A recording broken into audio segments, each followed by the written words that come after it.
თბილისის აკაკი ხორავას სახელობის თეატრში ნეოკლასიკური ბალეტის საღამო გაიმართა. ქორეოგრაფიის ახალი პროფესიული თეატრი მაყურებლის წინაშე ორმოქმედებიანი ბალეტით წარდგა. პირველ მოქმედებაში წარმოდგენილი იყო შოსტაკოვიჩის მუსიკაზე დადგმული მინიატურული ბალეტი „შეიცანი თავი შენი“. მუსიკალური ნაწარმოები ახალგაზრდა მუსიკოსებმა ნიჭიერთა 10 წლედის კურსდამთავრებულებმა შეასრულეს. მეორე მოქმედებაში მაყურებელმა იხილა ქართულ ხალხურ და საავტორო მუსიკაზე დადგმული ნეოკლასიკური ბალეტი „სიო ქართული“. მუსიკალური ნაწარმოები შესრულებული იყო კვინტეტ ურმულის მიერ.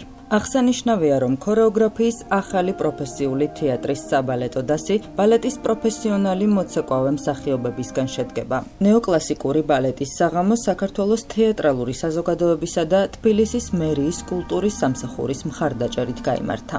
საზოგადოება მიხილა ორი ახალი ბალეტი, ნოსცეტე იფსუმ „შეიცანი თავი შენი“, რომელიც კონკრეტულად არის აქცენტირებული თუ რამდენად მნიშვნელოვანია ადამიანისთვის ზომიერება და მადლიერება ცხოვრებაში და გრძნობის და ემოციების კონტროლი.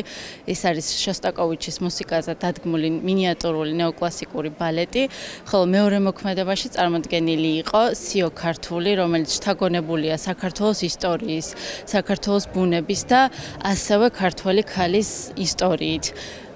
ბალეტი დადგმულია ქართულ ხალხურ და საავტორო მუსიკაზე და ძალიან დიდი პატივია, რომ კვინტეტი ურმულის შესრულებით გამოვიყენეთ ჩვენ ეს მუსიკა. რამდენიმე თვე ვამზადებოდით ამ სპექტაკლისთვის. ძალიან მნიშვნელოვანი და ემოციური დღე იყო ჩვენთვის და ასევე ვფიქრობ, რომ ძალიან მნიშვნელოვანი იყო თვითონ ქვეყნის ხელოვნების განვითარებისათვის. ძალიან ვღელავდით სხვათა შორის, მაგრამ როგორც იმედი გვქონდა, რომ ყველას მოიწონებოდა, ნამდვილად ასე მოხდა და მადლიერები ვართ, რომ ყველა დარჩა ძალიან გახარებული ამ სპექტაკლის ყურების შემდეგ.